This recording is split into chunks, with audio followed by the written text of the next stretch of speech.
The second I pulled my truck down that gravel driveway, something wasn't right. The land that had been mine for years, my sanctuary, was filled with cars, too many cars. I counted at least 10. There was a silver Lexus SUV parked on the grass by the barn. A red Jeep was blocking the path to the stable.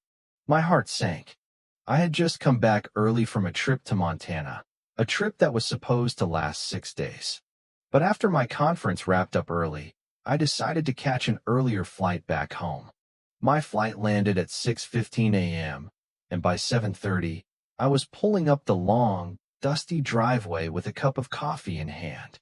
The sun had barely crept over the horizon, and that's when I saw her, Karen, the HOA president, walking like she owned the place. Her fake smile, that tight pastel cardigan, and the clipboard in her hands. She was walking with a couple of strangers in business suits, while vying her hands around like a tour guide, pointing at my barn, showing them my land. I stopped, frozen for a second. I didn't know what to do, what to say. I was still in shock. A man near the fence, one of the strangers with her, turned and said to me, "Sorry, sir. Private showing right now." Private showing?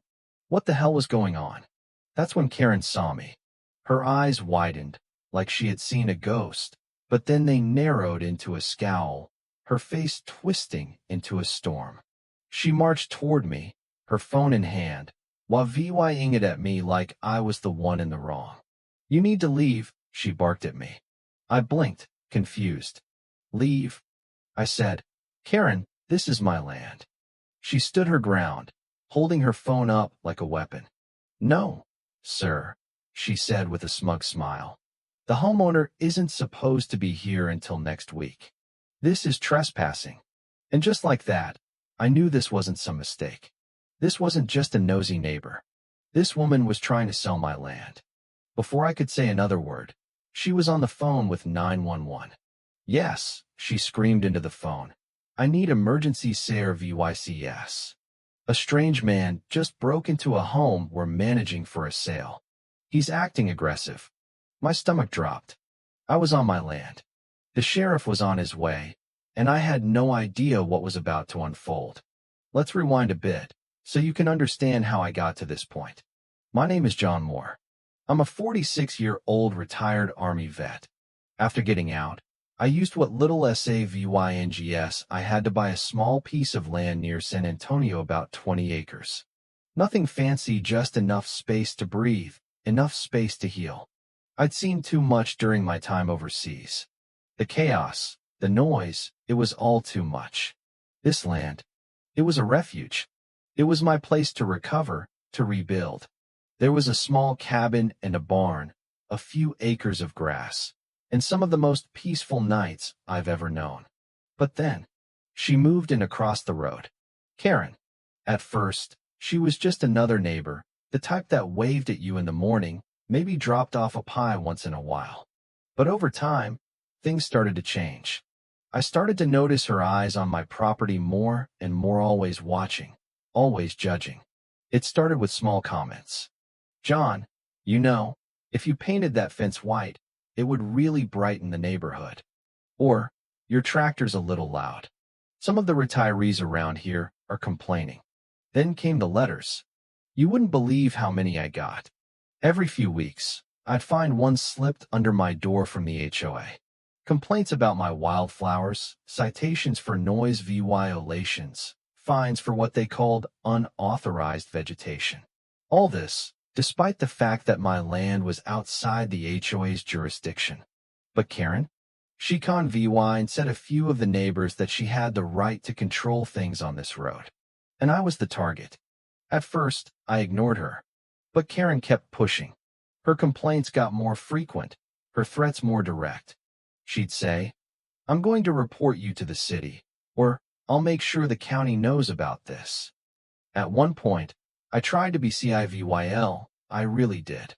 I brought her a jar of homemade jam, thinking maybe I could break through her icy exterior. But she didn't even answer the door. I could feel the tension in the air, things were getting out of hand. So when I left for Montana, I had a bad feeling. It wasn't just about Karen anymore. It was about control. She wanted to dominate everything around her. That's why I asked my friend and ranch hand, Miguel, to check in on the place while I was gone. I trusted Miguel. He'd been working with me for over 3 years, and I knew I could rely on him. When I got that text from Miguel saying everything was fine, I thought I had nothing to worry about. I couldn't have been more wrong. Now, back to that morning. As I stood in the driveway, still trying to wrap my head around what was happening, I saw the sheriff's car pull up. The deputy got out, looked at me, and then at Karen, and his face dropped. "John," he said, walking over. "Hey, Sheriff Collins," I replied, trying to stay calm. "That's the man. That's the intruder," she shouted. Sheriff Collins looked at her, then back at me. "Ma'am," he said slowly, "this is John Moore. This is his land." Karen's face went white. "No, no, he's lying." She scrambled through her papers. "I have the paperwork. I have the right to sell this property."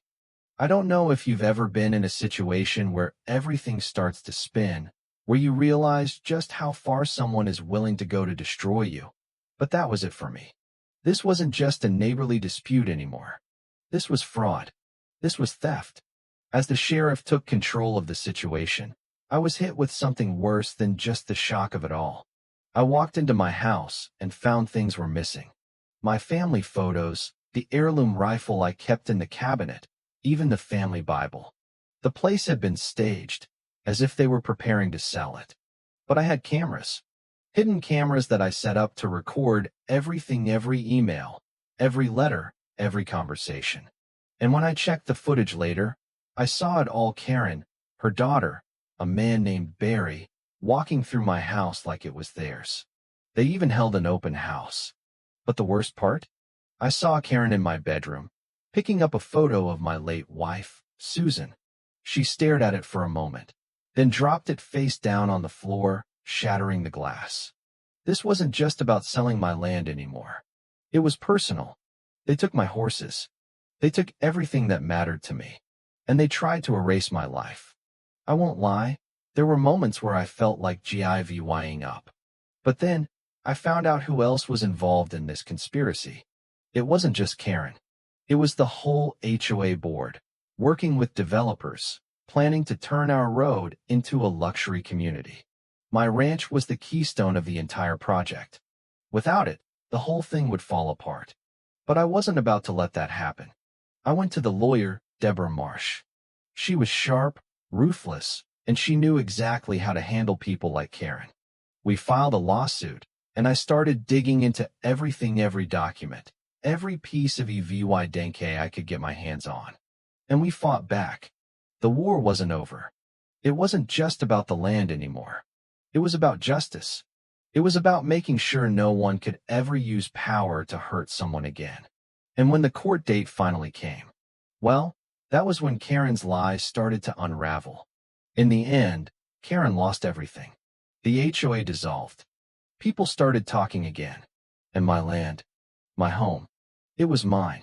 And to this day, every time I pass that green gate with the eagle etched on it, I remember what it took to keep it. Not just for me, but for every person who stands up against the people who think they can control the world. So, let me ask you, have you ever had to stand your ground? Have you ever had to fight for something that was yours? Drop your stories in the comments. Let's hear what you've gone through. Because this fight, it's far from over. That's the story. Thanks for listening.